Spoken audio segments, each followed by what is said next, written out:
Добрый день, уважаемые любители футбола. Приветствую вас на футбольном манеже города Винницы. На втором финальном матче между командами спортивный футбольный клуб «Слуг» и футбольный клуб «Мишка». Благодарю вас за то, что пришли сегодня в футбольный клуб. И желаю вам получить удовольствие. Мы с нетерпением ждем начала матча, который пройдет внутри честной игры, и желаем удачи командам. Помните, что в футболе нет места всему. Главное время определили следующее стартовое составы. Команда Москвы. Футбольный клуб «Город Винница». Номер 1 Иван Сенков. Номер 2 Руслан Исакович. Номер 3 Кристиан Кицаев. Номер 9 Иван Верас. Номер 13 Иван Красилов. Номер 30 Сергей Лыков. Номер 33 Сергей Газета. Номер 69 Никита Рожев. Номер 78 Дмитрий Сидоров. Номер 89 Павел Мишка, капитан команды. Номер 98 Александр Яцкевич. Запасные игроки. Номер 19 Роман Бабаев. Номер 7 Кирилл Первогович.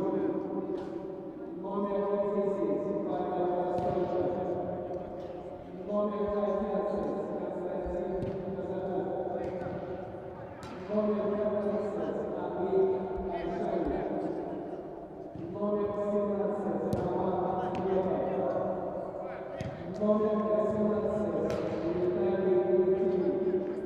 Главный тренер Сергей Васильевич Кузьмич. Команда хозяев футбольный клуб «Слуг». Дайте Номер один 10 Илья Николаевич. Номер 8. Так ты слышишь, не? Номер 17 Урман Балан. Номер 18 Сулейман Смотри. Бля, короче, оно типа работает, когда не до конца всовываешь, типа, и то, блядь, одно. Странно. Разъебали, значит, это. А вот тут знаешь же, как громкость наваливается? Вот типа жмешь вот эти наушнички. Вот это максимально. Типа 5. Ну и точно так же можешь уменьшать. Пускай будет максимально. Номер 77 Номер 78 Абдул Васильев. Запасные игроки. Номер 1 Ян Мамаев. Номер 7 Артем Михайлов. Номер 9 Артем Сердюк. Номер 11 Владислав Сучев. Номер 12 Павел Зуевич. Номер 15 Андрей Лук. Номер 24 Юрий Козлов. Главный тренер Александр Васильевич. Сегодняшний матч обслуживается в несколько составе. Судья в поле Сергей Кицаев, город Винница. Помощники судьи Андрей Герасимов, Сергей Косовец, город Винница. Резервный судья Дмитрий Марков, город Могилев. Инспектор матча Франц Санцята, город Гродно. Делегат матча Денис Ташуров, город Минск.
Да, 70 лет. Смотри, хорошего качества.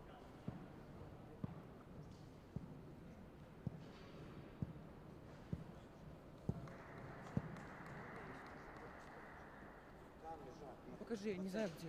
Не знаешь? Нет, так я ж ходил. Так там все...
Доброго субботнего дня всем любителям белорусского футбола. Начинаем прямую трансляцию матча переходного плей-офф.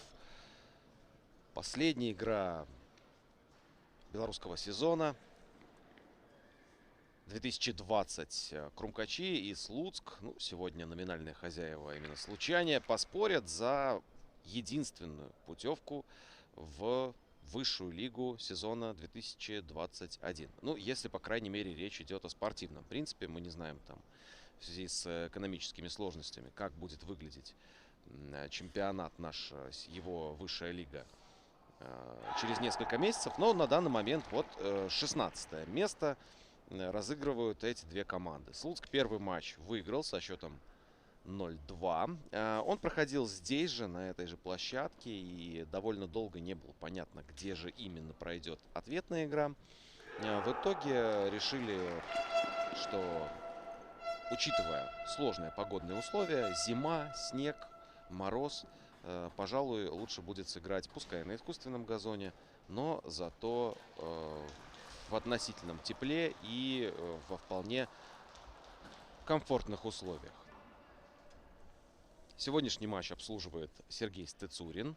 Он главный судья. Ему помогают Андрей Герасимук и Сергей Косовец. Четвертый арбитр Дмитрий Марков. Комментирует для вас этот матч Артем Волчек. Поехали. Стартовый свисток прозвучал. И Крумкачи сразу же отправляют мяч на чужую половину поля.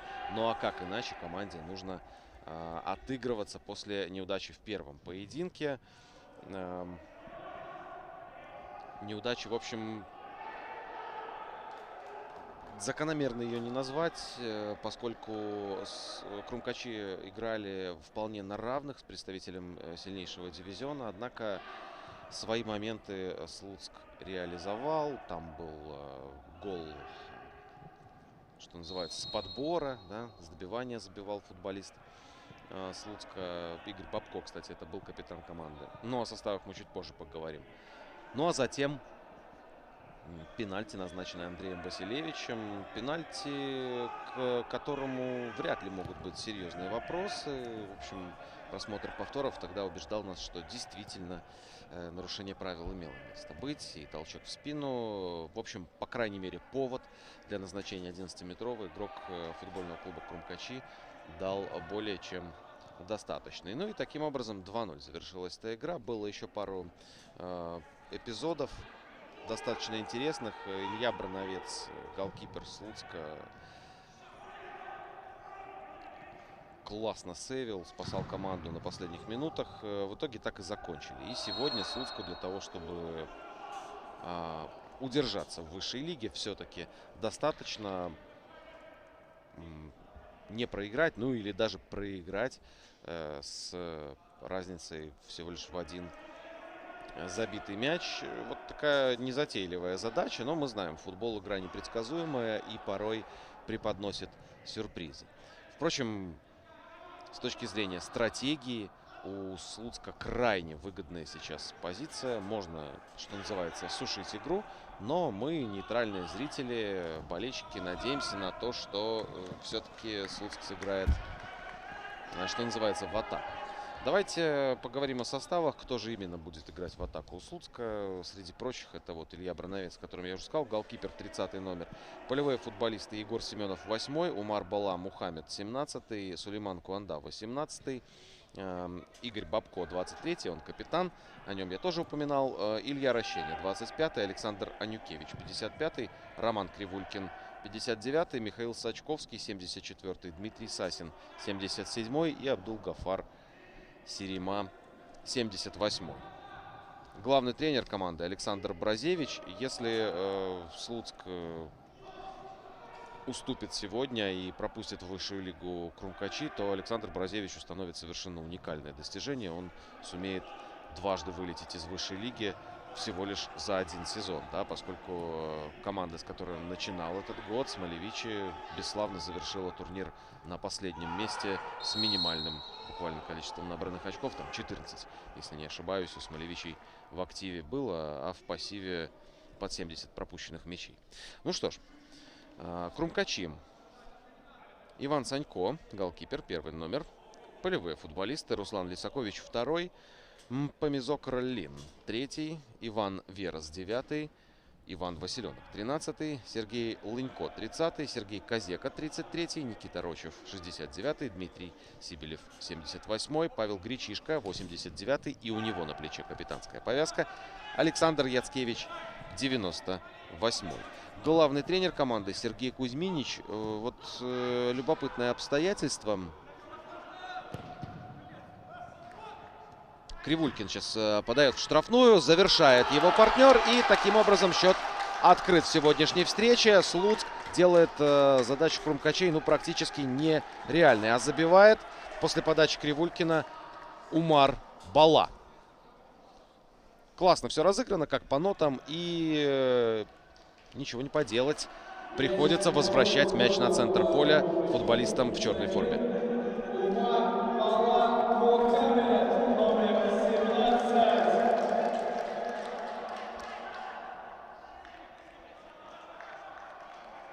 Вот так были прерваны мои рассуждения. Хотелось сказать о том, что Сергей Кузьминич, главный тренер Крумкачей, в прошлой игре не сидел на тренерской скамейке. Он находился совсем рядом, на первом ряду трибун. Это буквально, там, не знаю, 2-3 метра. Вот сейчас не увидел нарушения правил арбитр. Надо продолжать играть, не останавливаться. Тащит мяч вперед Дмитрий Сасин, и на нем нарушаются правила. Может быть и желтая карточка? Нет, Статюрин пока ограничивается только свистком. И капитан Крумкачей Гречишка пошел разговаривать насчет вот нарушения правил на чужой половине поля, когда, по мнению лидера Крумкачей, неправомерно было сыграно против Никиты Рочева, 69 номера. Но для того, чтобы утверждать это наверняка,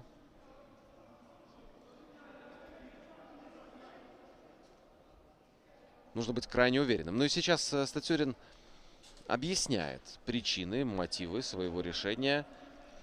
Гречишка, тот не устает по-ленински рукой показывать на чужую половину поля, но вряд ли это к чему-то может толковому привести.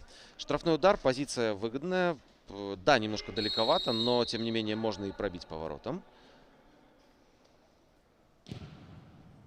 Следует удар, может быть, в надежде на то, что мяч по пути коснется кого-то из других футболистов и, в общем, изменит направление движения, залетит как-то в ворота.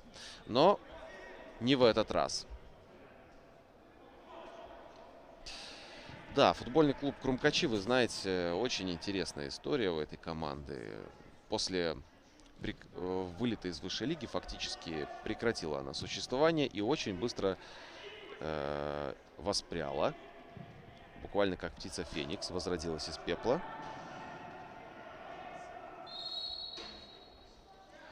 И вот прошла путь до переходных матчей. Снова Крумкачи в одном шаге буквально от высшего дивизиона. Так уж получилось, достаточно хорошо помню, как столичная команда играла в предыдущий раз в таких переходных матчах. Тогда действо все происходило на поле спортивного комплекса «Олимпийский» в центре Минска, недалеко от станции метро «Парк Челюскинцев». И против Днепра Могилевского тогда крумкачи выступали при заполненных трибунах. В ответном матче одержали победу. Филипп Иванов забивал. И тогда просто настоящий праздник был. Достаточно много болельщиков за крумкачи собралось поболеть. Уже тогда этот клуб привлекал внимание и привлекал симпатии.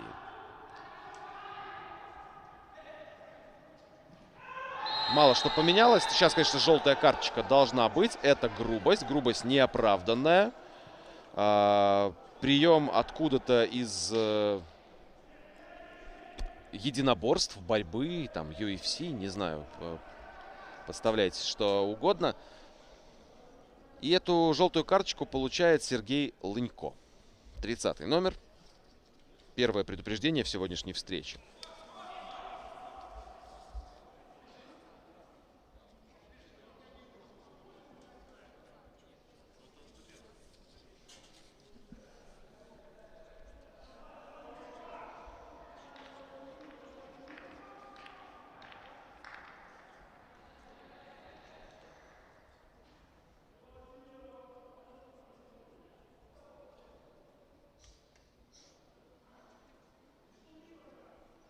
У Слуцка тоже крайне интересный сезон получился. И вот перед тем, как прослушать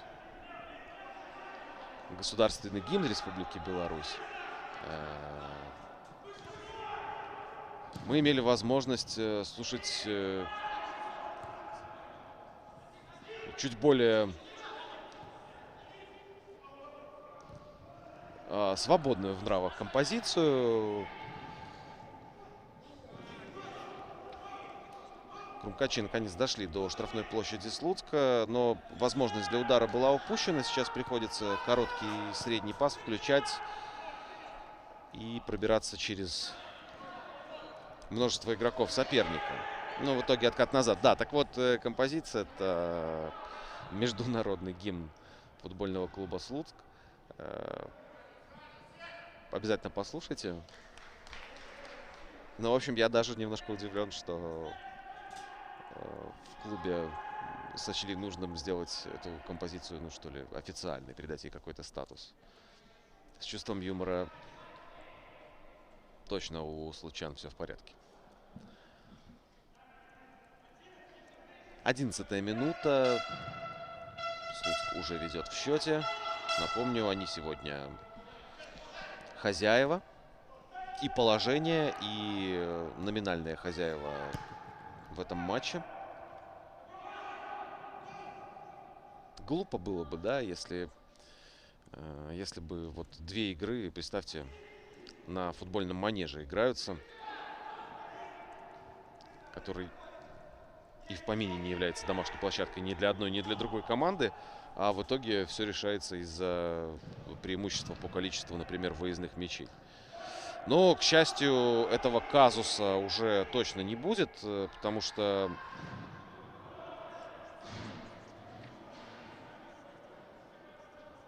хотя нет, что-то я запутался. Да, он, конечно же, еще может быть. Вот гипотетически представляем картину. Крумкачи делают невероятный камбэк, забивают трижды, при этом не пропустив. И, насколько я понимаю, ну да, этот результат позволяет минчанам снова сыграть в высшей лиге в следующем сезоне. Вот такая заманчивая история. Есть еще одно обстоятельство, которое обязательно нужно проговорить.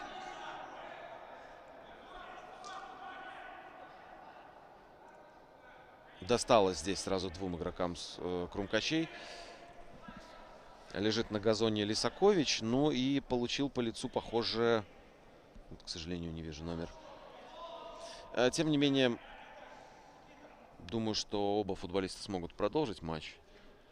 озабоченно смотрит на своих футболистов и главный тренер. Сергей Кузьминич выходит к бровке.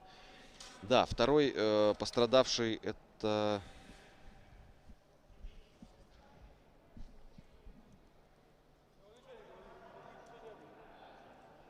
Никита Рочев, судя по всему. У него кровь из носа пошла. Кровотечение нужно остановить. И поле на время покинуть.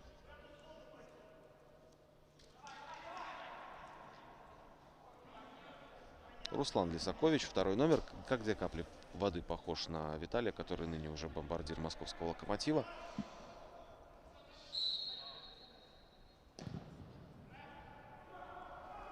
Подает на дальний угол штрафной площади. Верх остается за Слуцком, тем не менее. Так, а что здесь? Нет, арбитр не видит нарушения правил. Объясняет Абдулу Гафару причину такого решения. Да, был контакт с Сергеем Ланько, все тем же, который уже, кстати, под желтой карточкой. И сейчас еще один легионер Слуцка уравнивает счет по предупреждениям в сегодняшней встрече.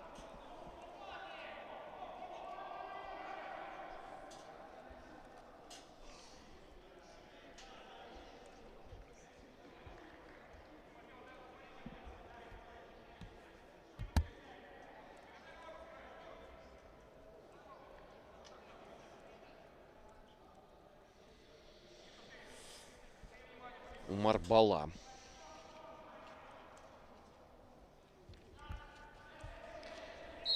Грубо нарушил правила и заслуженное наказание понес.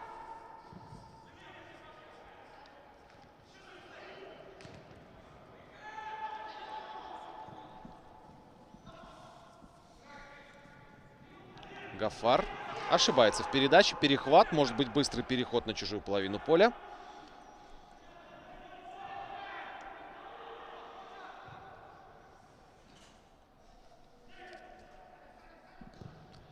Сергей Козека отправляет мяч к чужой штрафной и устремился в забег.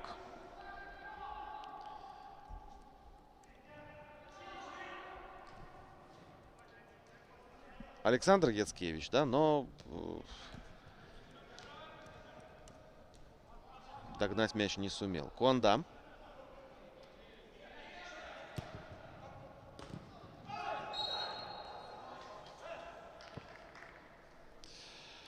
Роллин сбивает Дмитрия Сасина. Штрафной удар.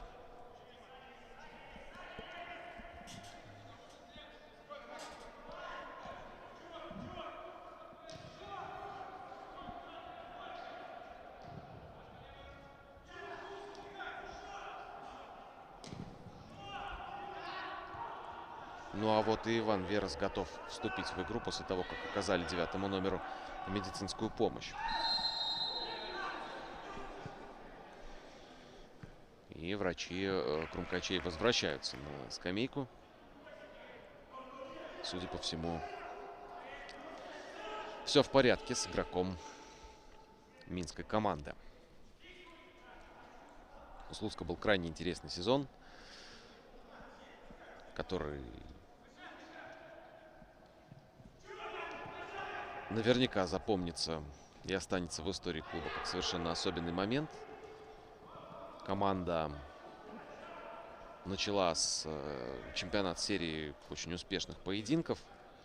В какой-то момент забралась на самый верх турнирной таблицы. После 7-го тура Слуцк был в числе лидеров.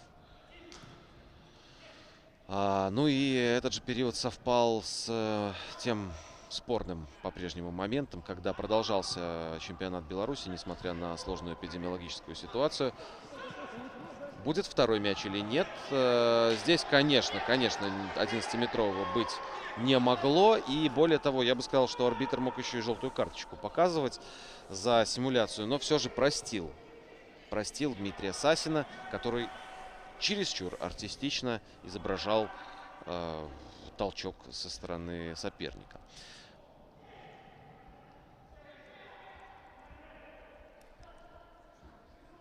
Яскевич. Ну, приходится назад сыграть. Да, чемпионат Беларуси продолжался, единственный, по сути, из всех европейских первенств. И тем самым привлек внимание очень большого количества болельщиков футбольных, изголодавшихся по живому футболу. Ну и, конечно, маленькая команда из относительно небольшого провинциального города, которая в этот момент, на удивление, хороша была на футбольном поле, не могла не привлечь на свою сторону новых адептов. У Слуцка появились фан-клубы в разных странах мира. Есть еще одно обстоятельство, конечно. Наверное, все о нем знают. Что ж тут стесняться. Название футбольного клуба Слуцк, произнесенное на английский манер, да, оно вызывает нездоровые ассоциации, которые очень радуют поклонников футбола по всему миру. Ну что ж, атакует Слуцк. И хороший удар по воротам. Сасин его наносил. Иван Санько на месте.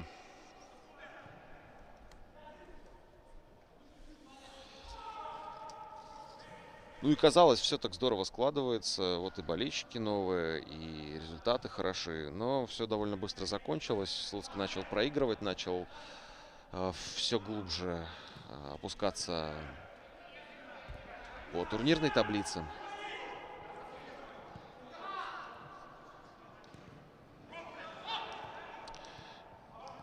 Сменил тренера. И это тоже, в общем, какого-то дельного эффекта не возымело. Но надо сказать, что ход предыдущего наставника был его личной инициативой, вызванной в первую очередь тем, что можно назвать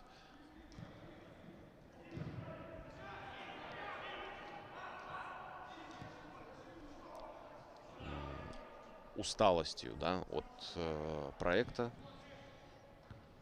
Понимал он, что не может дать нужного количества эмоций, страсти, вот этого огонька в глазах, и принял решение команду покинуть. Александр Борозевич принял бразды правления, но, впрочем, серьезного влияния на результаты это не оказало. Слуцку так и не удалось выбраться со дна. Команда осталась в турнирной таблице на не очень почетном 14-м месте и оказалась в переходных матчах. Но, по крайней мере, вот в противостоянии с Крумкачами Слуцк выглядит очень уверенно и, без сомнения, пока больше заслуживает прохода в высшую лигу в следующем сезоне.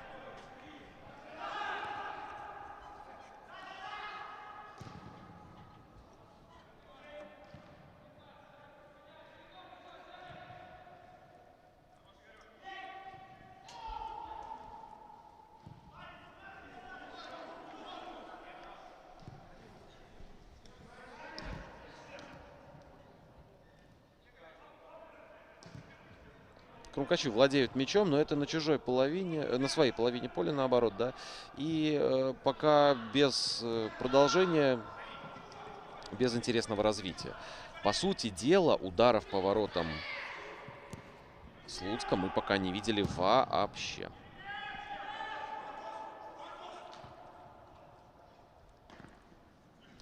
Крумкачи завершили сезон в первой лиге на 3-й позиции. Впереди оказались лишь две команды из Гомельской области. Но это в первую очередь «Спутник» реческий, который уверенно дивизион выиграл, но и сам Гомель. Команда из города над Сожем стартовала с минусом очков. И минусом достаточно ощутимым. Там, по-моему, 9 баллов штрафных было начислено Гомелю. Тем не менее, бело-зеленые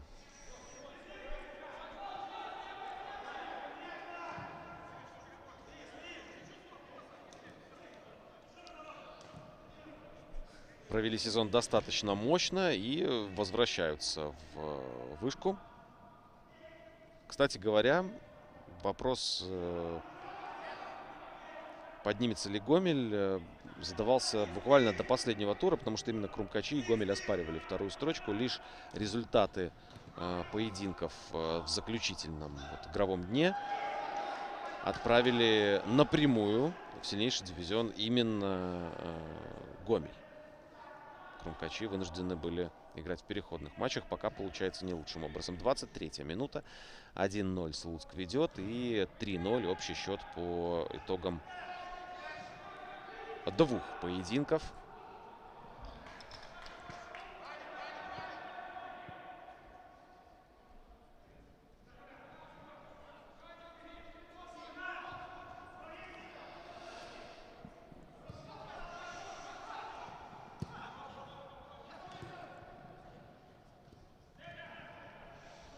Вот изучаю присутствующих на трибунах. Зрительно болельщиков, ну, болельщиков, понятное дело, нет совсем. Но все-таки есть некоторое количество людей, которые пришли посмотреть на матч благодаря аккредитациям Федерации футбола. Журналисты, специалисты, работники клубов. Вот среди прочего Георгия Кондратьева наблюдаю на трибунах. Олег Анатольевич Дулуб также здесь.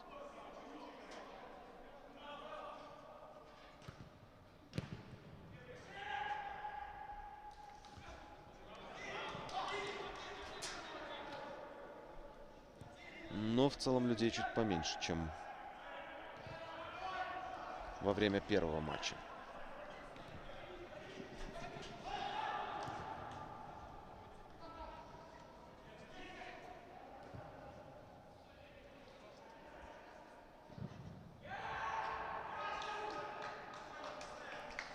Брановец на выходе уверенно мяч забирает в руки. Да, отсутствует Андрей Панкратов. Прошу прощения, Борис Панкратов. Основной первый номер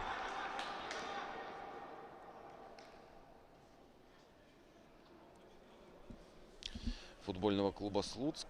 Честно говоря, не знаю причин, но не играл он в предыдущем матче. Впрочем, Брановец не то чтобы часто вступал в игру. Особенных проблем Крумкачи для него не создали, за исключением буквально двух эпизодов ближе к концовке поединка. Да, было удаление еще у Крумкачей в первом поединке. Михаил Колядко отправился отдыхать раньше положенного времени, и сегодня он игру, соответственно, пропускает. Подача в район 11-метровой. И можно разбегаться в контратаку. Кривулькин с мячом. Не решил пробрасывать партнера. Сделал передачу дальше. Но Куанда не лучшим образом мячом распорядился.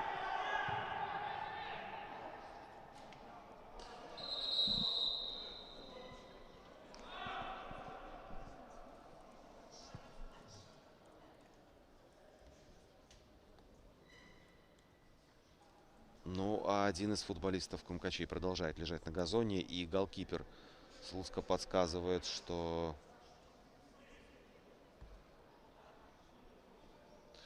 нужно, чтобы появились медики.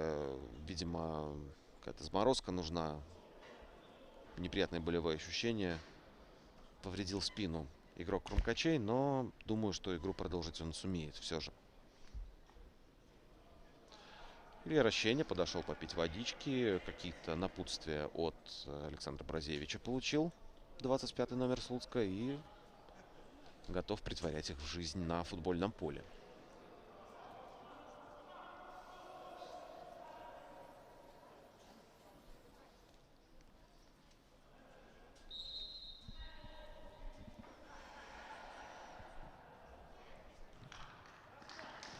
Фейрплей во всей красе. Слуцк отдает мяч соперникам. Сергей Козека готов вступить в игру.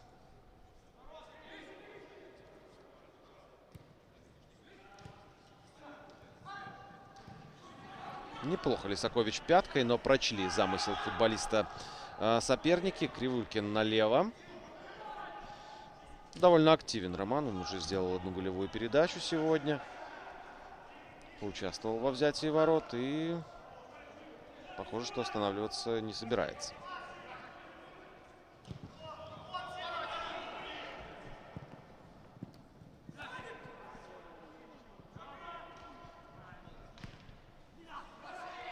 Роллин самоотверженно, как Ронин, бросается на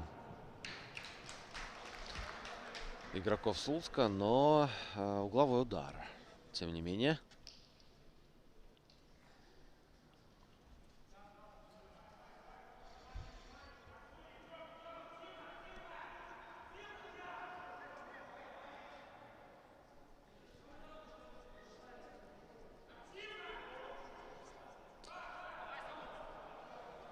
Илья Брановец подсказывает партнерам активно. Интересно, что он имеет в виду. Активно идем. Ну, видимо, мотивирует на самоотверженную работу в чужой штрафной. Не знаю, как еще объяснить.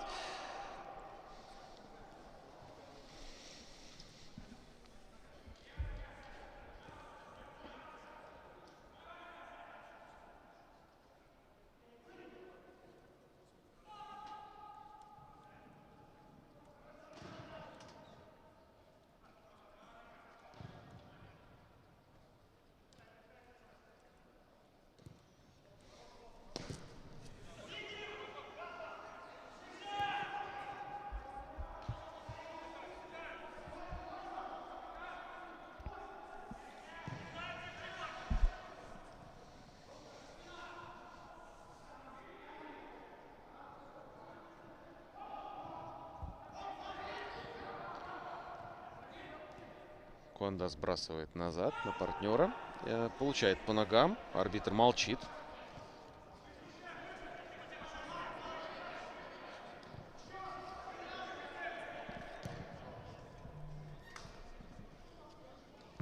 Ну и продолжает оставаться на газоне 78-й номер Слуцка. Соответственно, выбил мяч Брановец и...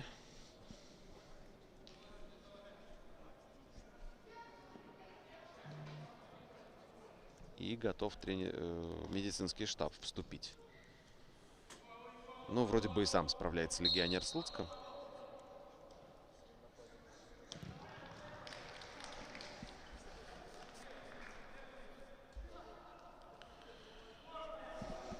Удивительный получился год. Для нас всех удивительный получился сезон.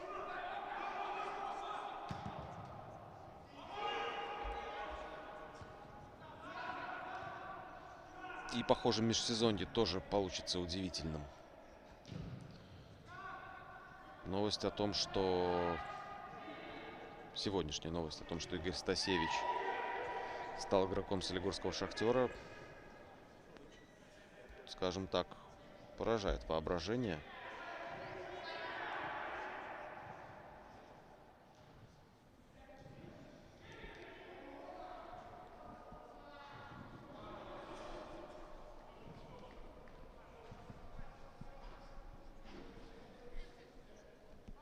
Похоже, что вместе с уходом Игоря целая эпоха завершается в борисовском «Батэ».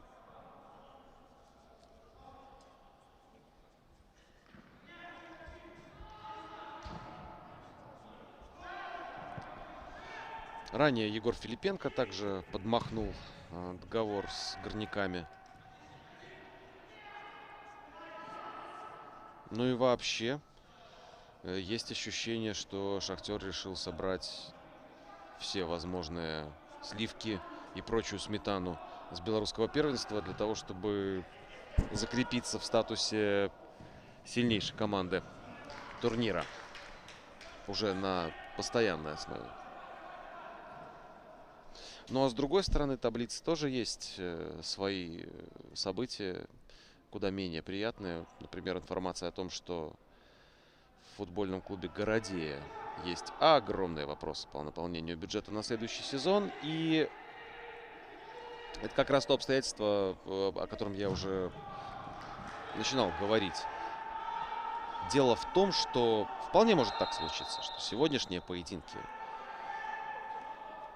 определят только по спортивному принципу, какая из команд достойна играть в высшем дивизионе. А сыграют они вполне вероятно обе.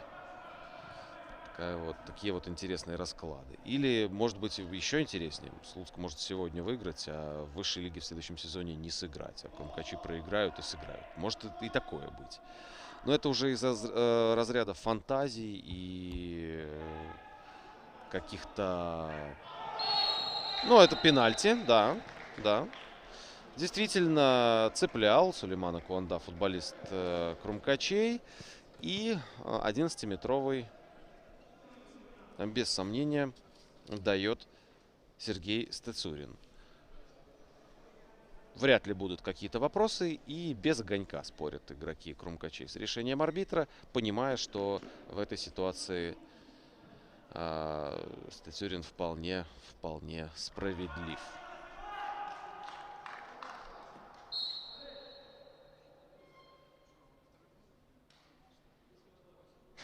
Ну что, Абдул-Гафар подходит к мячу и забивает.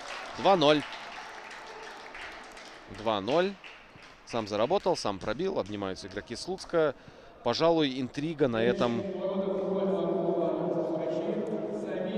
моменте угасает окончательно. Но, тем не менее, у Крумкачей есть еще время, чтобы расслабиться, сбросить оковы ответственности и сыграть в тот футбол, в который эта команда играть умеет. А пока же 2-0 Слуцк ведет в счете и 4-0 по итогам двухматчевого противостояния. 34-я минута на табло. Играем дальше.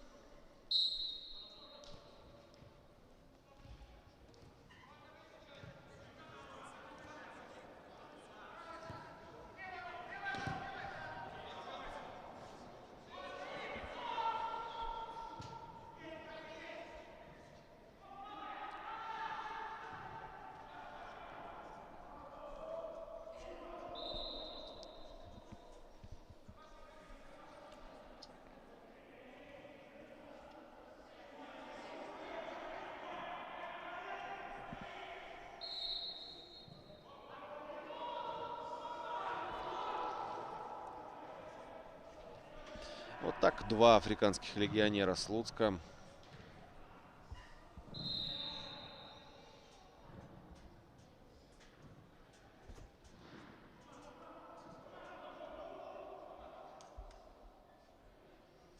делают результат сегодняшней встречи. Умар Балла на 5-й, Абдул-Гафар на 34-й.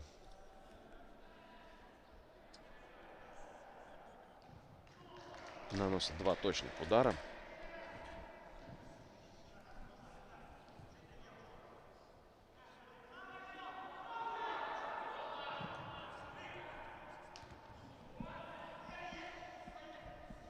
Казека.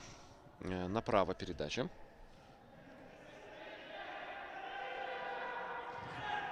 Рощев предпочитает вернуть мяч в центр. Перевод на Роллина. Чей мяч? Арбитр дает мяч Крумкачам.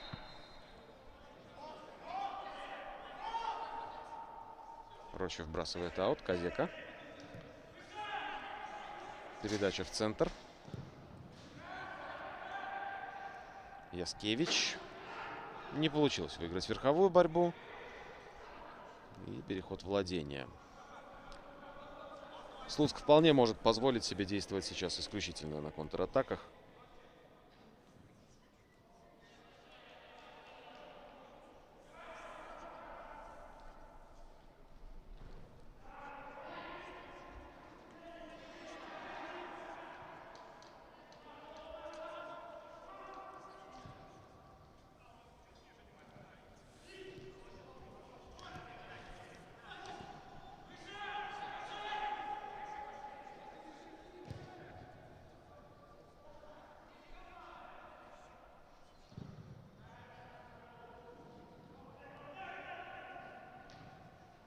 Попытка зацепиться за мяч снова неудачная. Да, продолжение подходов к чужим воротам у Крумкачей 0,0. Абсолютно без зуба команда играет. И Ну, откровенно говоря, ожидал я перед вот этим противостоянием немножко других раскладов. Я напомню, что у Слуцка там были вопросы и по игровому тонусу. Команда массово перенесла коронавирусную инфекцию.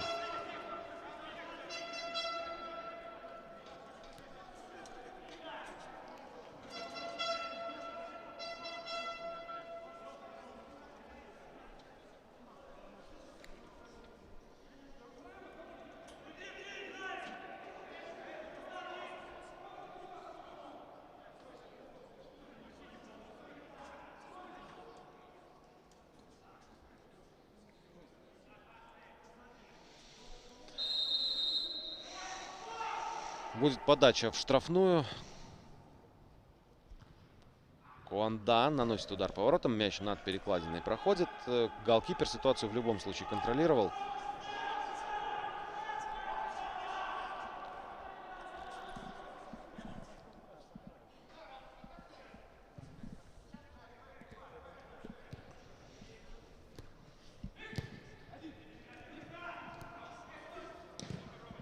Казека Нарочева запускает Лисаковича. Здесь Куанда первый должен быть на мяче. Перехват. Очень активен Рочев на своем фланге. Казека. Получил по ногам Дмитрий Сасин. Но эпизод игровой. Нарушения правил не было. Так случилось. Левым флангом атакует Слуцк.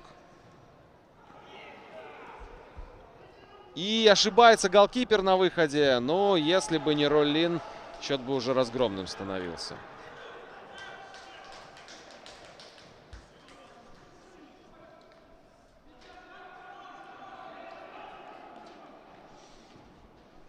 Интересное имя. Полное у этого футболиста. Кристиан Инсоен Мпамизок Роллин. Вот такой спаситель нашелся у крумкачей буквально на линии ворот.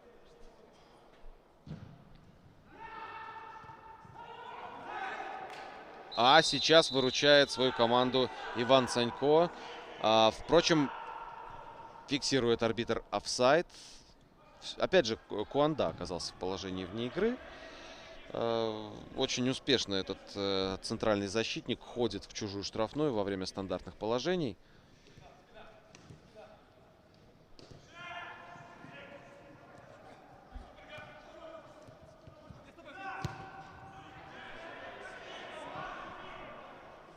Безадресная передача на чужую половину поля. Если Яскевич еще хоть как-то пытается цепляться за мяч, честно говоря, Иван Верес вообще выпал из игры.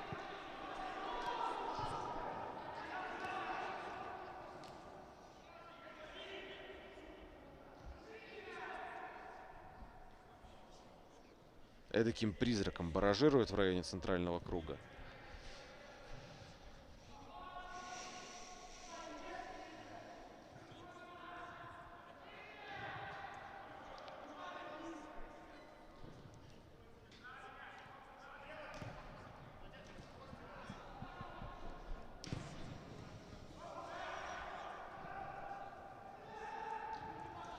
В одно касание передача. Вот сейчас Верес в штрафной площади. Ну и аут.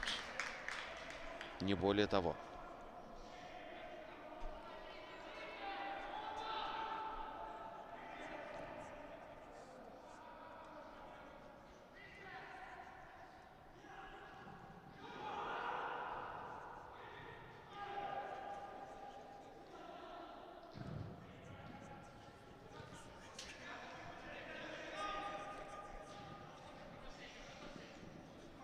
Лисакович. Роллин. Налево. Рочев. Его Кривулькин встречает сразу же. Обыгрались с Казекой. Снова Рочев. Подача в штрафную. Снимает мяч Брановец. И спасение какое от голкипера. Одно, второе. Угловой удар в итоге. Вторым темпом классный удар наносил игрок Крумкачей. К сожалению, не увидел, кто это был. Но наконец-то удар. Это уже большое достижение. Сергей Лынько бил поворотом. Но Барановец не замерз. Благо в футбольном манеже довольно тепло.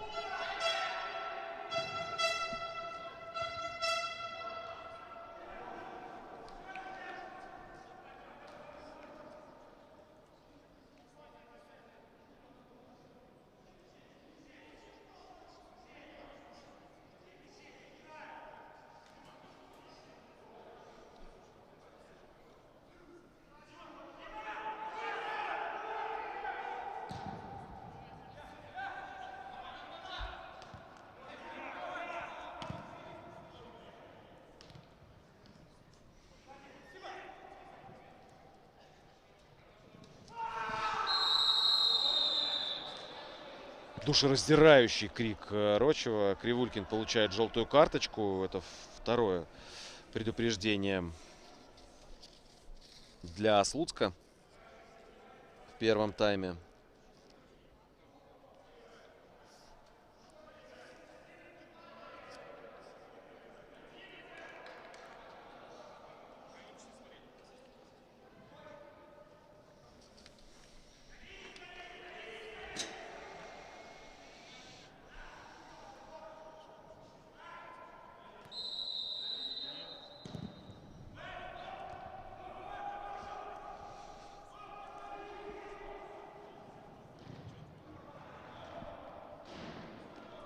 Совсем скоро перерыв у нас.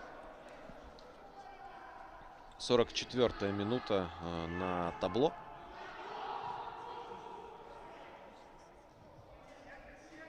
Можно попробовать подвести некоторые итоги первого тайма. Слуцк очень уверенно контролирует ход игры. Реализует те моменты, которые у команды возникают. Что же касается Крумкачей, похоже, что просто-напросто нет вот этого запаса класса для того, чтобы добавить и каким-то образом обострить борьбу.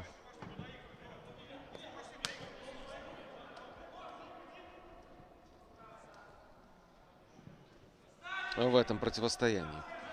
Не получается. Слуцк сильнее, опытнее, спокойнее и ведет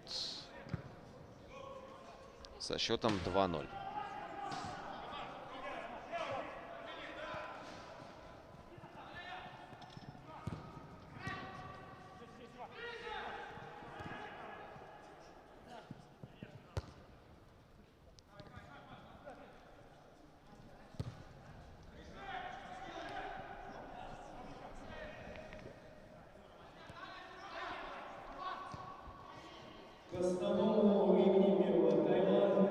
Одну минуту добавляет Сергей Статюрин.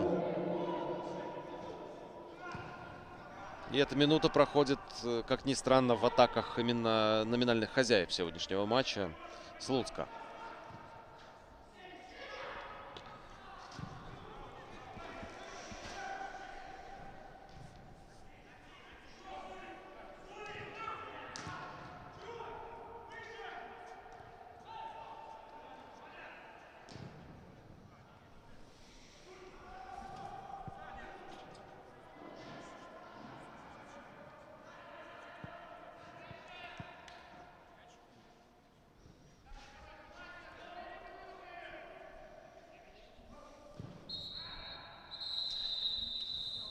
Отправляемся на перерыв.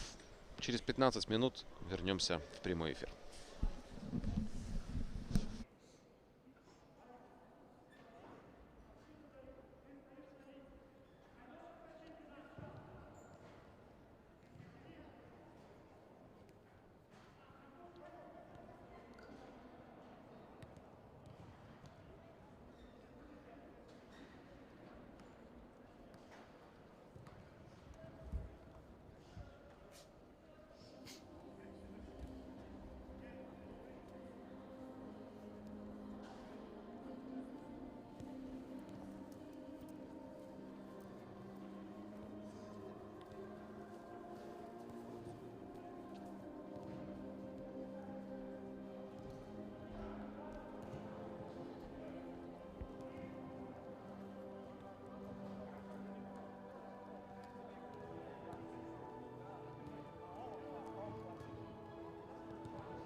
Ну, це партнеров нет в команде, только я.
Возвращаемся в Минск, футбольный манеж. Второй матч переходных встреч, плей-офф за право участвовать в розыгрыше в высшей лиге сезона 2021. Слуцк условно принимает Крумкачи и ведет 2-0 после первого тайма, 4-0, если мы говорим о двухматчевом противостоянии, об общем счете в этих поединках. Сами понимаете, ситуация у Крумкачей не просто критическая, это уже что-то за пределами возможного вообще, я имею в виду реалистичность варианта, при котором столичная команда добьется успеха. И тем не менее стоит посмотреть за этим вторым таймом, потому что как раз когда два коллектива играют без груза ответственности на плечах, очень может быть, что мы увидим веселый, разудалый футбол со множеством забитых мячей. Забить эти мячи попробуют следующие футболисты. Состав Слуцка: Илья Брановец в воротах, 30-й номер. Егор Семенов, 8-й. Умар Бала, 17-й. У него и желтая карточка, и забитый мяч. Активно провел первый тайм. Сулейман Куанда, 18-й. Игорь Бабко, капитан, 23-й. Илья Рощеня, 25-й. Александр Анюкевич, 55-й. Роман Кривулькин, 59-й. Тоже желтая карточка в пассиве. Михаил Сачковский, 74-й. Дмитрий Сасин, 77-й. И Абдул Гафар, 78-й. Абдул Гафар реализовал пенальти по ходу первых 45 минут. Главный тренер команды Александр Бразевич. Крумкачи: Иван Санько, голкипер, 1-й номер. Руслан Лисакович, 2-й. Помизок Роллин, 3-й. Иван Верос, 9-й. Иван Василенок, 13-й. Сергей Лынько, 30-й. Желтая карточка у него есть. Сергей Козека, 33-й. Никита Рочев, 69-й. Дмитрий Сибелев, 78-й. Павел Гречишко, 89-й. Он капитан у Крумкачей. И Александр Яцкевич, 98-й. Главный арбитр встречи Сергей Стецюрин. Первый тайм отработал без серьезных ошибок. Пенальти был назначен тоже вполне закономерно. Ему помогают Андрей Герасимук и Сергей Косовец. 4-й арбитр Дмитрий Марков. Комментирует для вас сегодняшний поединок Артем Волчек.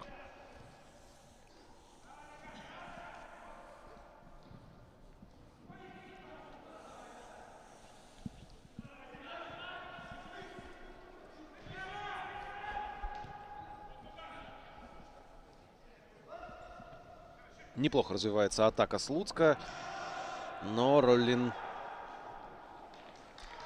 подстраховал партнеров.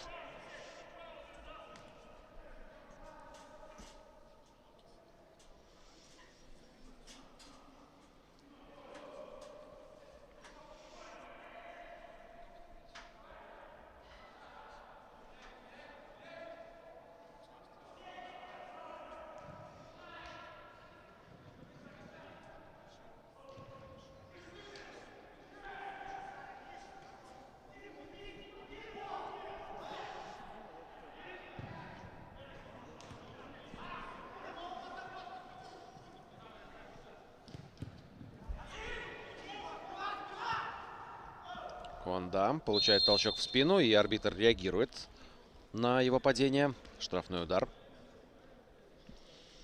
Хотя владение оставалось за Слуцком, и вполне можно было бы игру и продолжить.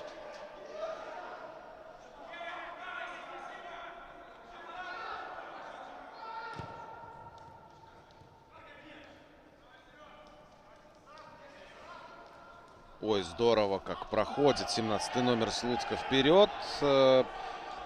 На самом деле его немножко придерживал. Немножко его придерживал все-таки футболист Крумкачей. Иван Василенок положил руку на плечо Умара Бала, но арбитр не отреагировал на это движение.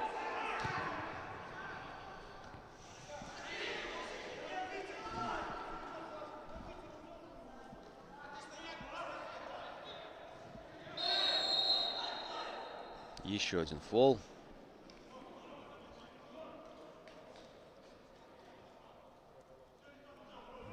На этот раз на газоне оказался Егор Семенов. Ну и сам же будет исполнять.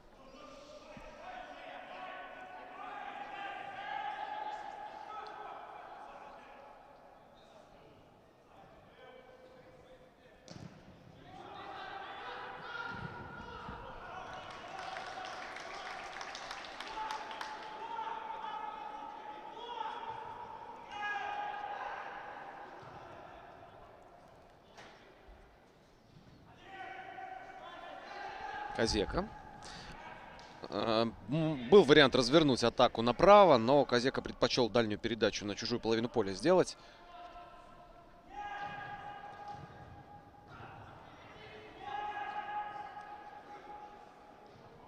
А вот здесь может получиться интересно, но довольно быстро возвращаются игроки Слуцка, закрывают зоны и не дают возможности крумкачам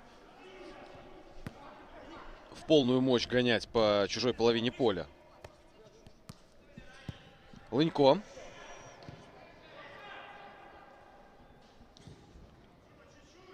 Ролин. Еще левее можно. Замешкался легионер, и едва-едва это не привело к опасной потере.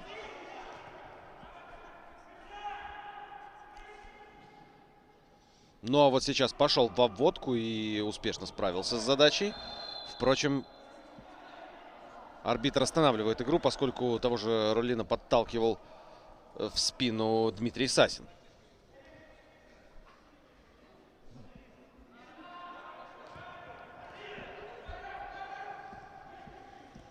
Лисакович отыгрывает назад. Перевод мяча на левый край. Лынько. Увидел Сибелева, открывающегося, но еще быстрее к мячу подоспел Александр Анюкевич. Ну и вот так наобум выносит Анюкевич мяч. Аут. Продолжается атака крумкачей. Где же удары по воротам? Единственный раз, когда крумкачи решились пробить, и стал самым опасным эпизодом у ворот Слуцка, что и не мудрено. Тогда Броновец классный сейв сделал. Яцкевич перекусил, что называется.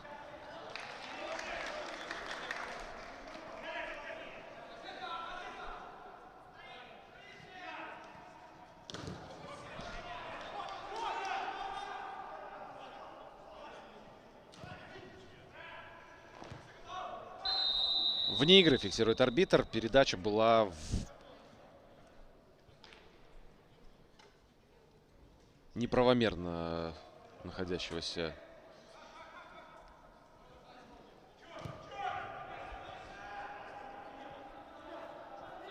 игрока, точнее, в неправомерной позиции.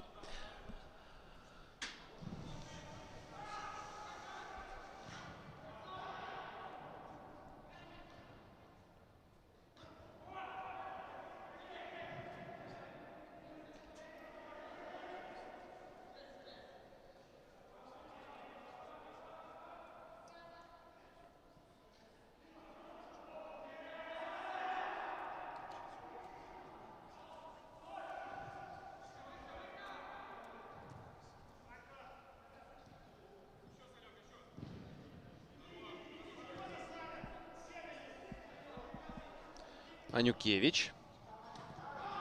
Ну, здесь, конечно, грубовато было сыграно. Желтая карточка выглядит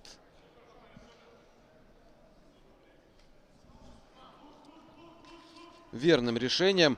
Иван Василенок довольно грязно сзади подкатился. Опять у Марбала оказался на газоне.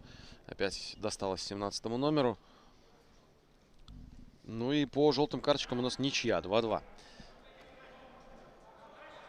Ну а счет 2-0 в пользу Слуцка. И это 54-я минута. Не так много осталось играть.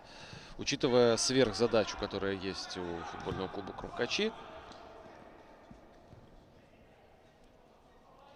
Столичной команде нужно забить ни много ни мало 4 мяча для того, чтобы перевернуть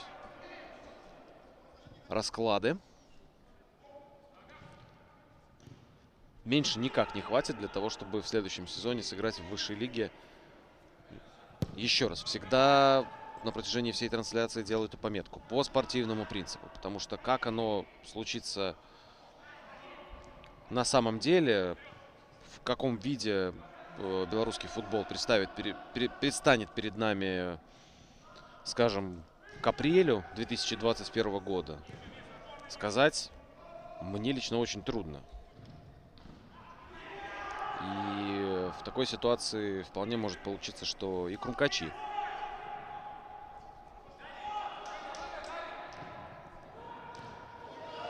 выйдут вперед. Ну а сейчас Умар Бала мог вообще закрывать игру.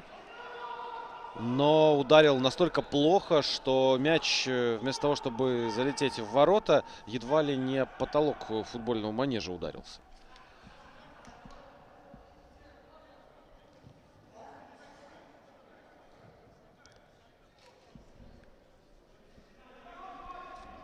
Готовится замена у Крумкачей. Павел Рассолько на кромке поля, и заменит он Сергея Козеку, 33-го номера. Павел Рассолько 10-й.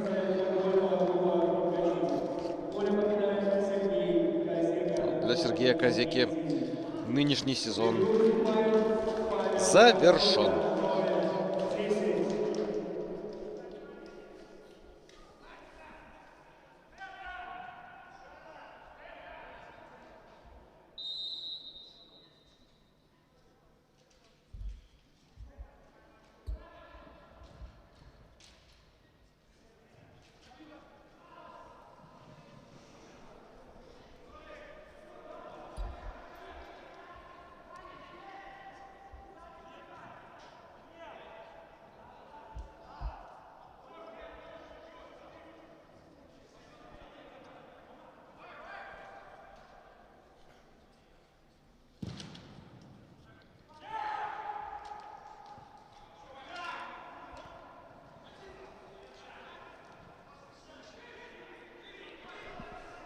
Ну, видим, что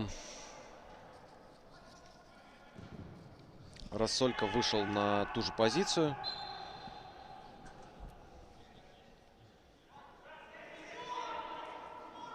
Похоже, тактических серьезных видоизменений схемы, там, скажем, не будет. Такая замена обусловлена исключительно, наверное, желанием освежить игру вот в центральной зоне.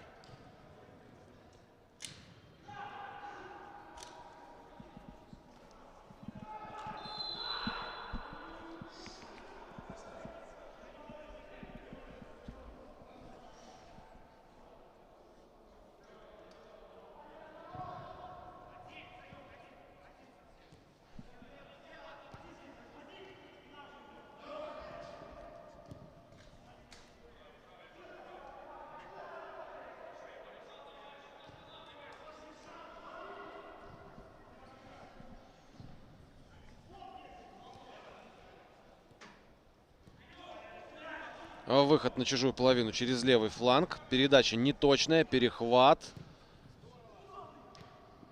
Лынько отдал. Ну, там дальше мяч заметался, и перспективная контратака заглохла, толком не успев начаться даже.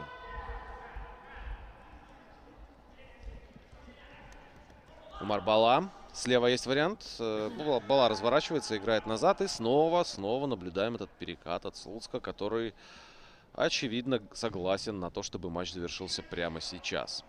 Ну а поскольку это вряд ли возможно, то вот таким способом, держа мяч между центральными защитниками, вынуждая Крумкачей подниматься выше, идти в прессинг, соответственно, оголять тылы, ну, продолжает Слуцк играть таким образом сейчас.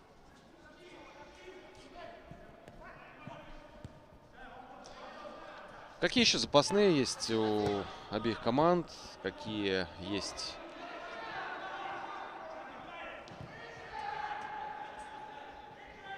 варианты усиления игры?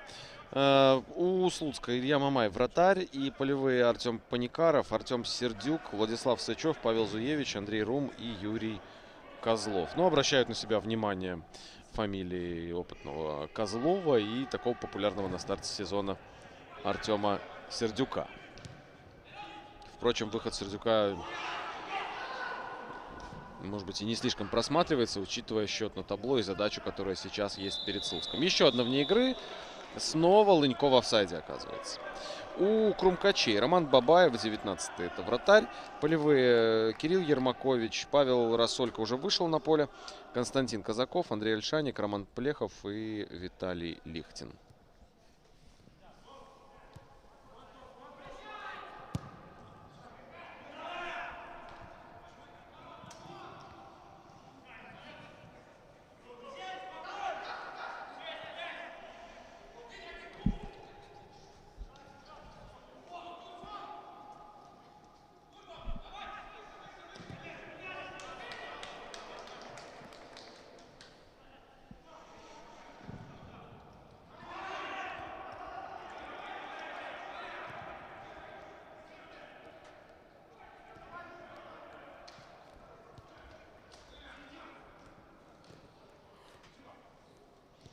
Неплохо комбинируют вороны под прессингом соперника и выходят на чужую половину. Лынько вот сейчас хорошая диагональ дальняя.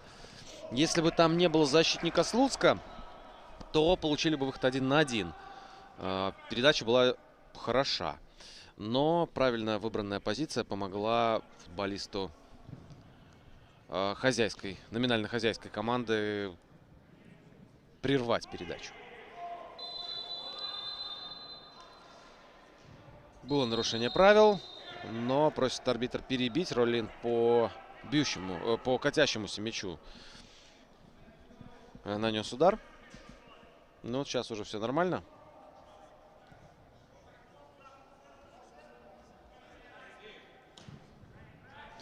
Постоянно крумкачи по ходу первого тайма и сейчас злоупотребляют вот этими забросами с маленькой степенью вероятности того, что передача найдет адресата. В штрафную бросают куда-то туда мяч, несмотря где партнеры в принципе находятся. А там уж как пойдет. А вдруг авось борьбу выиграет игрок в черной футболке. Ну, это не тот подход, который может принести успех, откровенно скажем. Рассолька укрывает мяч корпусом и дает ему покинуть пределы поля. 3 футболиста крумкачей, 3 футболиста Слуцка, 1 к 1. Ожидают паса из-за боковой.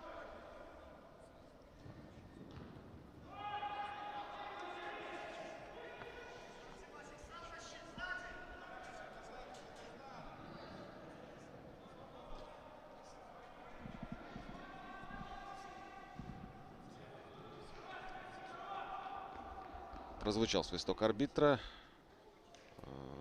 Аут.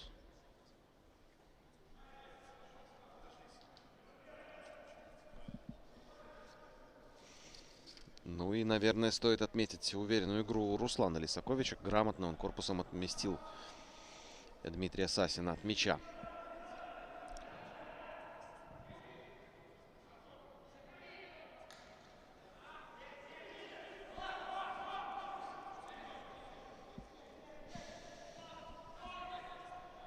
Санько направо. И очень активно идут вперед сейчас в прессинг игроки Слуцка.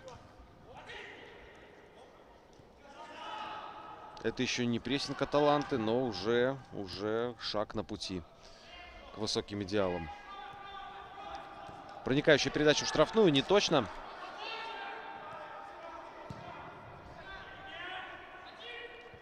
Яскевич сбрасывает мяч, а там никого из партнеров нет.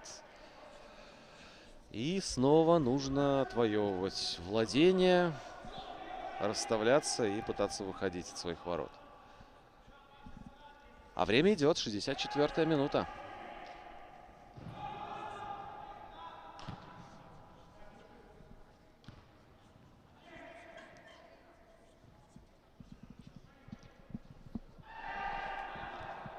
Не было нарушения правил. Подкат Рассолька чистый. Атака продолжается. Подача на ближнюю. Замыкать никому не удается. Замена будет у Слуцка. Ну и игрок Крумкачей тоже готов выйти. В общем, сейчас начинается пора замен.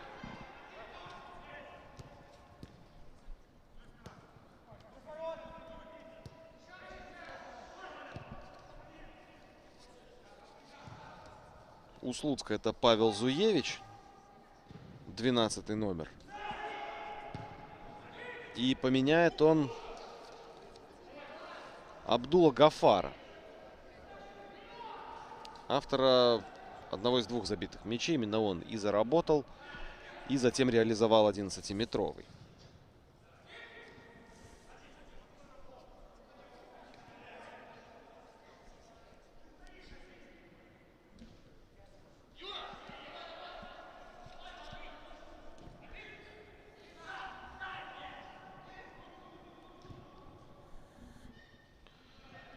Вот в ближайшей паузе замена будет произведена.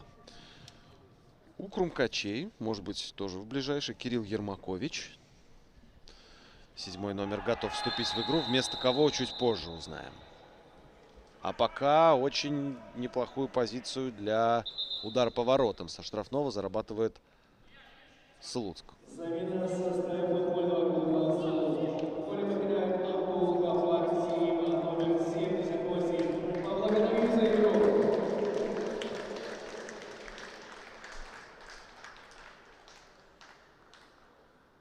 На поле выходит Павел Зуевич, номер Абдула Гафара провожают аплодисментами. Да, он неплохо отработал, помог команде почти наверняка выполнить задачу.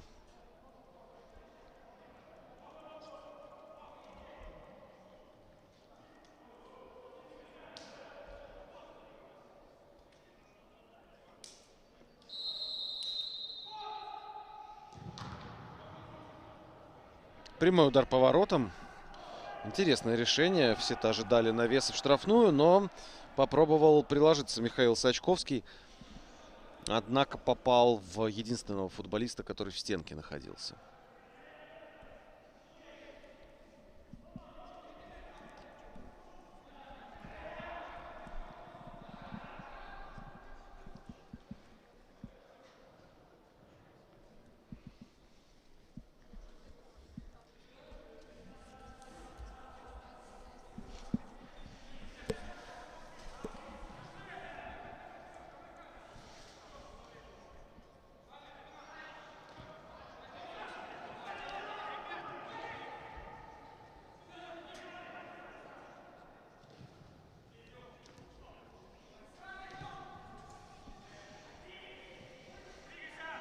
Снова не удается продвинуться дальше в центральной части поля Крумкачам с мячом.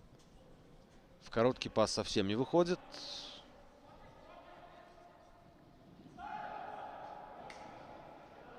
Ну а тем временем случайно зарабатывают угловой.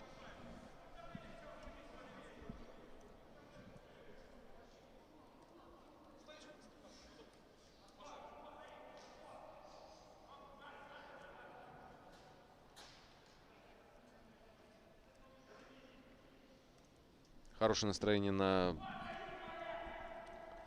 скамейке резервистов Слуцка. Там готовится Юрий Козлов появиться. А пока еще один шанс. И здорово себя проявляет Иван Санько. Сложился и из левого угла ворот вытащил этот мяч. Здорово пробил Сулейман Куанда.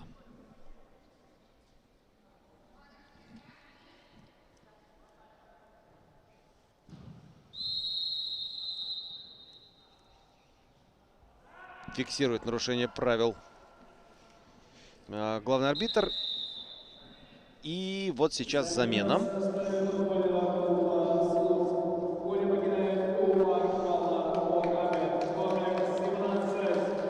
Умар Бала. У него была желтая карточка. Гол свой он забил уже сегодня. В общем,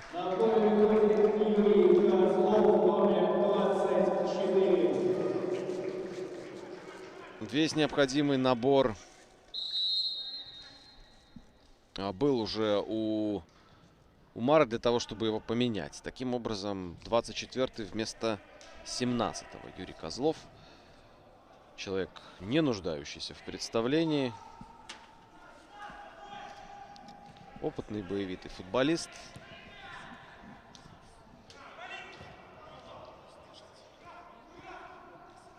Появившийся в высшей лиге довольно поздно на самом деле. Совсем уже не юношей. В качестве игрока Минского Луча была такая команда.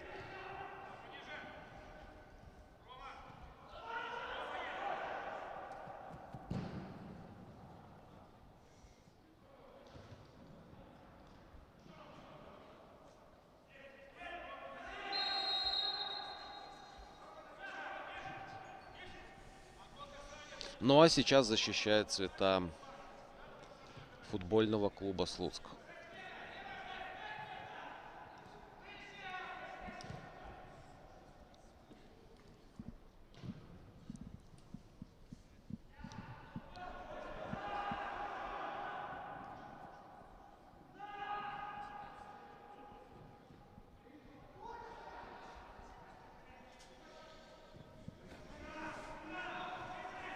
Ну, вот Ермакович тоже уже находится на кромке поля.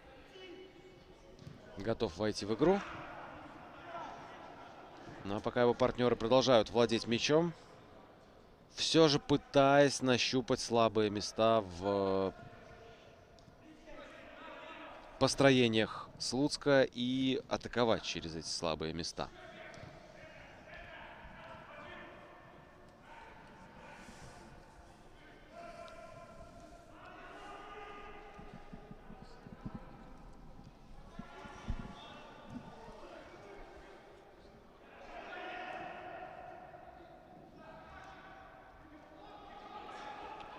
Хорошая атака Слуцка. Прострел, даже не прострел, а передача во вратарскую площадь.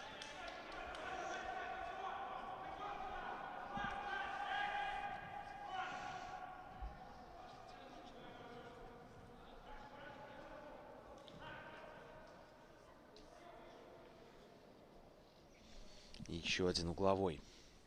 Пошел подавать Егор Семенов.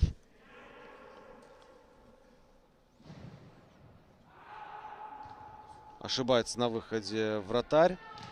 Мяч его попросту перелетает. И атака Слуцка продолжится вбрасыванием из-за боковой.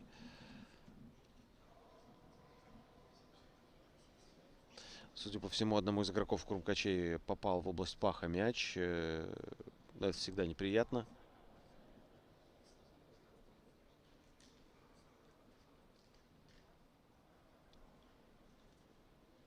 Да, впрочем, Рочев готов возобновить игру.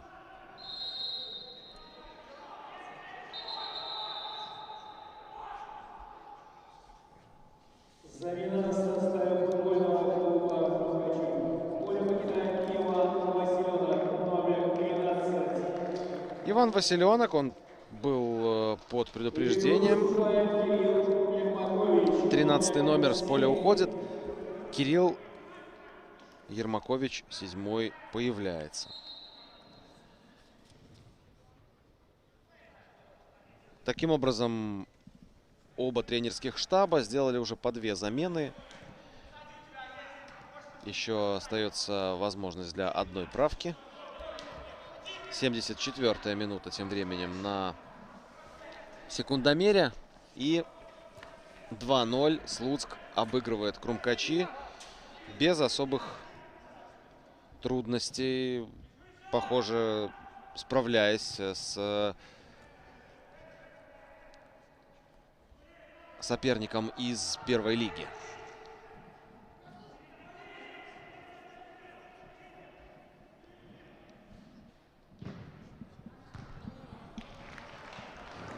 Неплохая подача, и буквально несколько сантиметров не хватило Яцкевичу, чтобы встретиться с мячом в штрафной.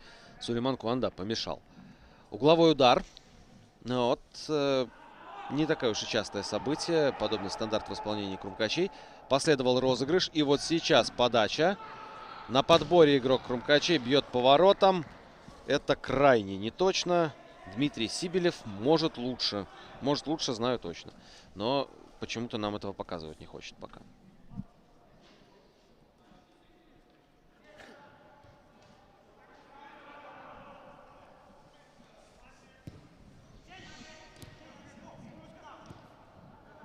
Какую-то пищу для размышлений получают тренеры, наши известные специалисты, которые сегодня пришли посмотреть на футбол. Их хватает на трибунах. Недалеко от меня Георгий Кондратьев и Олег Дулуп. Наверняка есть и другие известные лица.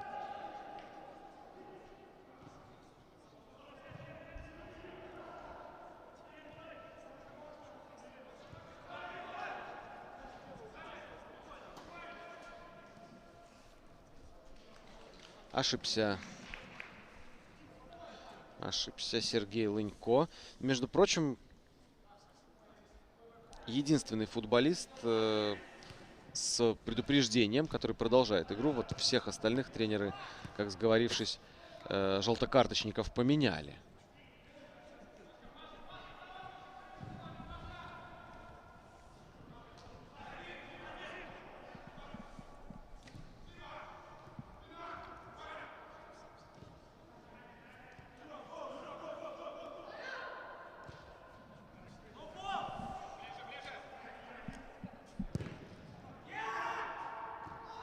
Простреливал на ближнюю Верес. А тут что? Будет ли какая-то реакция арбитра?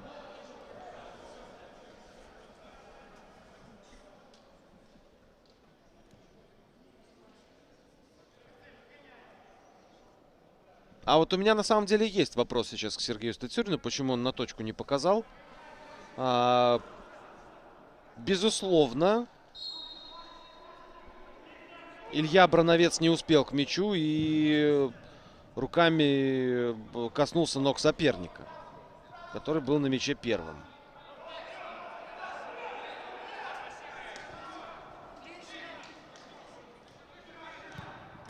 Хороший пас от Лисаковича, но Верес вот этот технический элемент выполнил не лучшим образом. Прием мяча и потеря.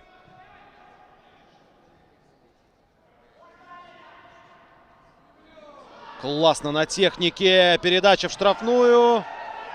Играем, предлагает арбитр. Ну вот зуб за зуб. Если уж там не поставил, то и здесь, конечно, ставить не должен был Стацюрин. И этого не сделал. Так что, по крайней мере, справедливость некоторая восстановлена. Яцкевич на ударной позиции, но так долго собирался с мыслями, чтобы пробить поворотом или сделать передачу или что-нибудь. В итоге профукал возможность.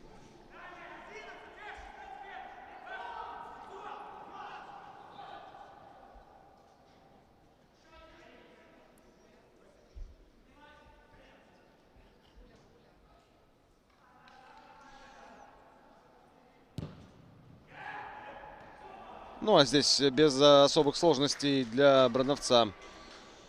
Уверенная игра на выходе. И мяч в руках голкипера.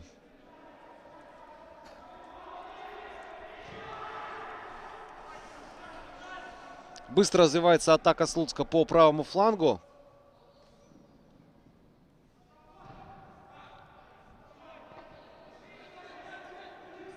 Интересно, была ли задумана такая необычная траектория полета мяча после удара поворотом, но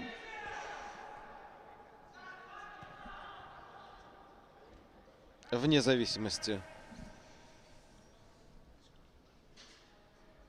от того, было ли специально это сделано, получилось интересно.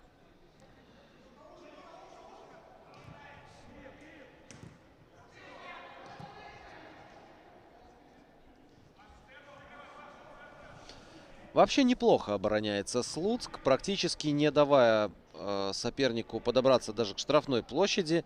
Но все же нет-нет, да и возникает что-нибудь эдакое у крумкачей.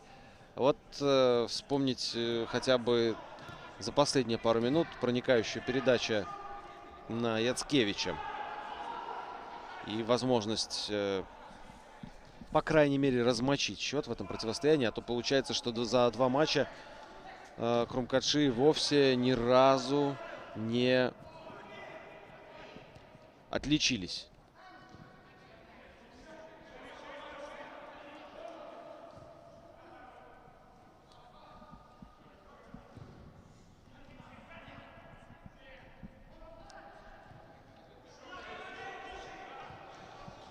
Здорово Козлов хорошую передачу делает. Бабко.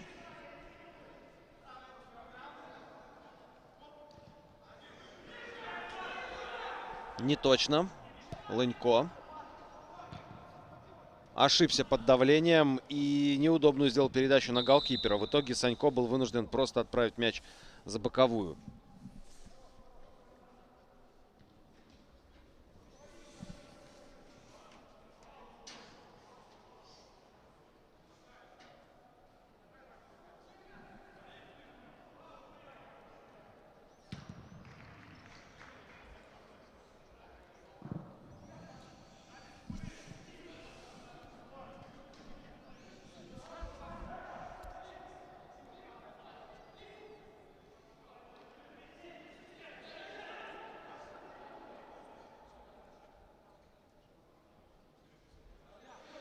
Еще одна замена будет у минчан.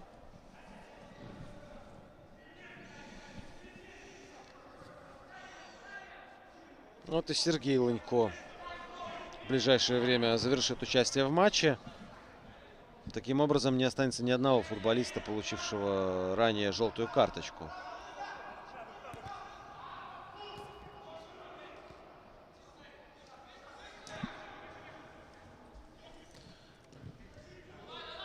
Хороший треугольник.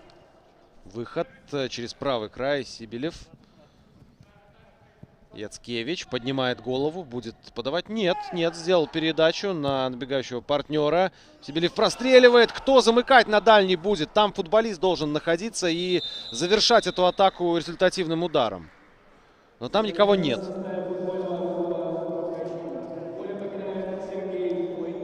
Роман Плехов выходит вместо Сергея Лынько. 17-й номер.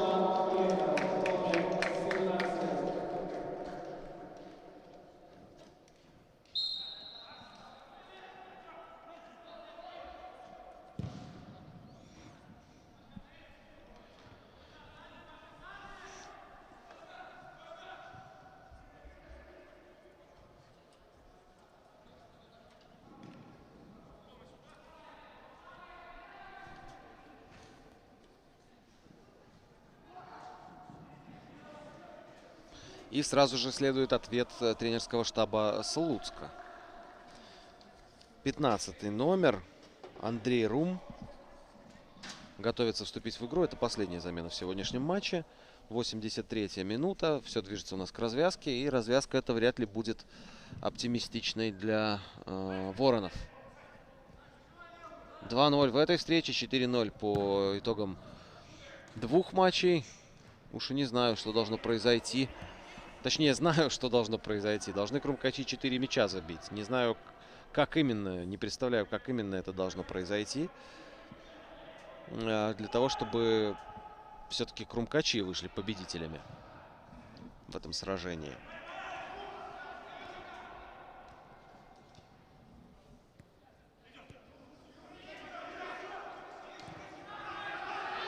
Козлов развернулся. Отдал на Сачковского, а тот пас в никуда сделал.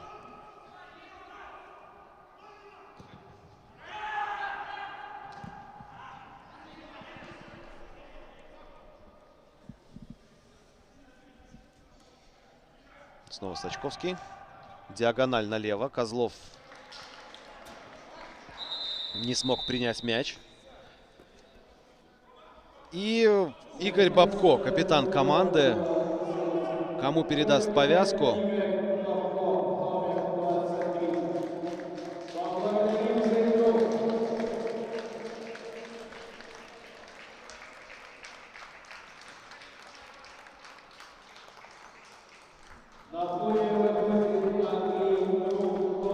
Егор Семенов получает почетное звание капитана. Вместе с ним и возможность официальную вести диалоги с арбитром по поводу спорных моментов. И как свидетельство этого права повязку на левом плече.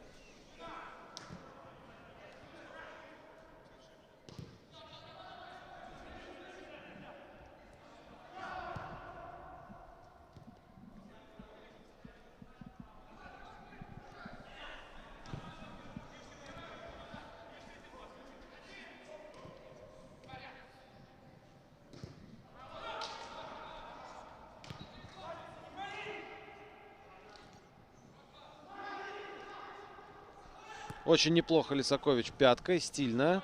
И дал возможность Рассолько разбежаться с мячом.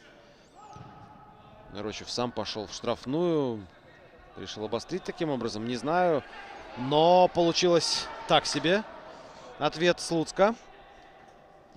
Прострел. Козлов завершать должен. Сантиметров не хватает Юрию для того, чтобы довести счет до крупного. Но похоже, что кто-то коснулся мяча из футболистов Воронов попутно.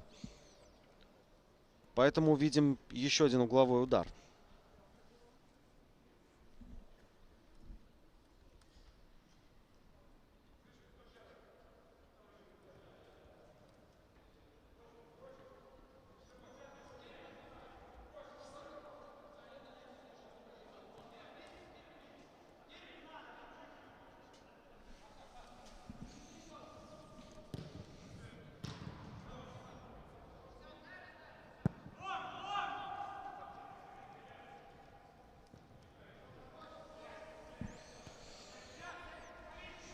Сибелев штрафной. Мяч попадает в корпус. Вторым темпом следует еще один прострел. И снова угловой удар.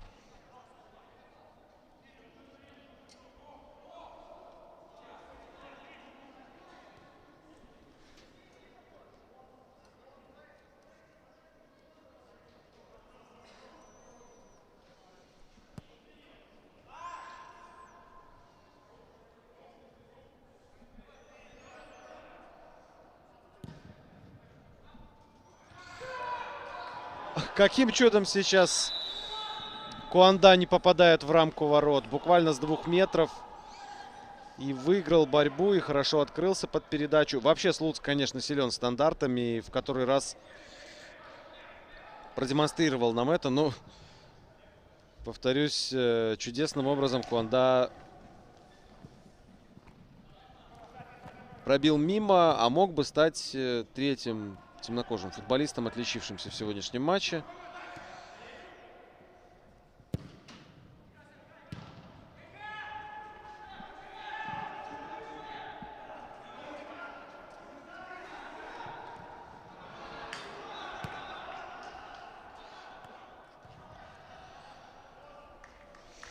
Подходит к завершению наш поединок, и вместе с ним подходит к завершению весь сезон 2020. Очень насыщенный, яркий, запоминающийся, порой странный. Но, тем не менее,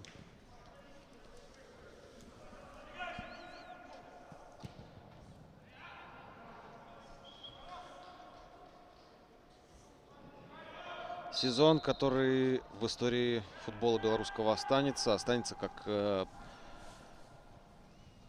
момент, когда Солигорский Шахтер во второй раз в истории становится чемпионом. Момент, когда возвращается в высшую лигу речицкий футбол. На этот раз в виде футбольного клуба «Спутник». Очень надеюсь, что все будет в порядке у команды. Финансирование найдется, и она стартует. Пойдет в следующий сезон уже в вышке.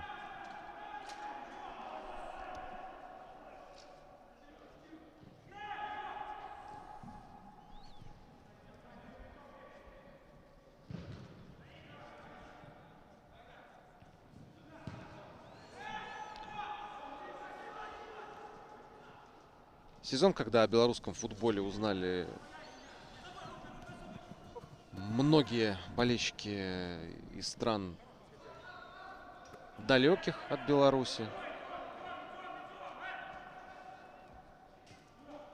Пускай и в связи с не самыми приятными обстоятельствами, но тем не менее.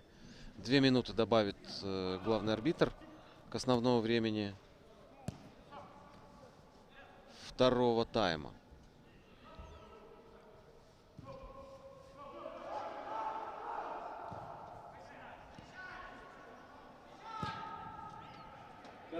Не так уж и много было приятных историй в этом сезоне в нашем футболе. И сборная не радовала, и в Еврокубках клубы выступили довольно посредственно. Но хочется порадоваться, по крайней мере, за болельщиков из Слуцка. Они в следующем году будут иметь возможность видеть лучших футболистов страны на очень уютной, комфортной арене местной. Поскольку Слуцк по спортивному принципу завоевал право на участие в высшей лиге в сезоне 2021. Что до болельщиков Крумкачей, вы знаете, я совершенно уверен в том, что они клуб не покинут. Столько уже всего пережили фанаты этой команды, что просто не выход в высшую лигу, поражение в стыковых матчах — это далеко не самое неприятное событие. Вот если бы пропустили третий, а была возможность сейчас отличиться у Дмитрия Сасина, было бы чуть более грустно, наверное. К счастью, выручил Иван Санько.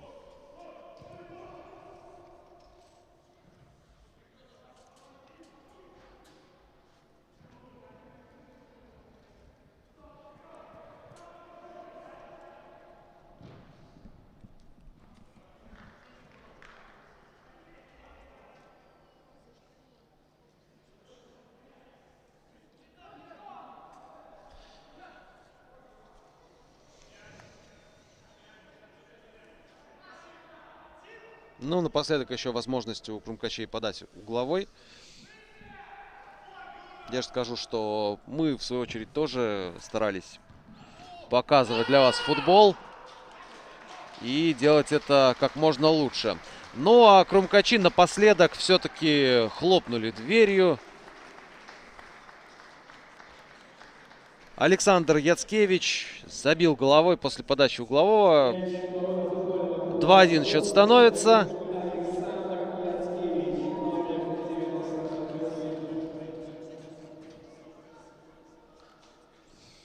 И, пожалуй, можно давать финальный свисток. Хотя, наверняка, крумкачи хотят и ничьей добиться сегодня.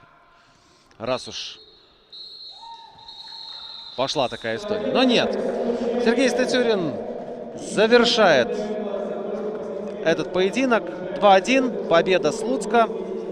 Голы забивали Абдулгафар, Умар Бала и Александр Яцкевич напоследок. Большое спасибо, что были с белорусским футболом на протяжении всего 2020 года. Надеемся на лучшее, друзья. Артем Волчек с вами был. Всего доброго. С наступающими праздниками вас. Пока.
Куда? А то и так с ума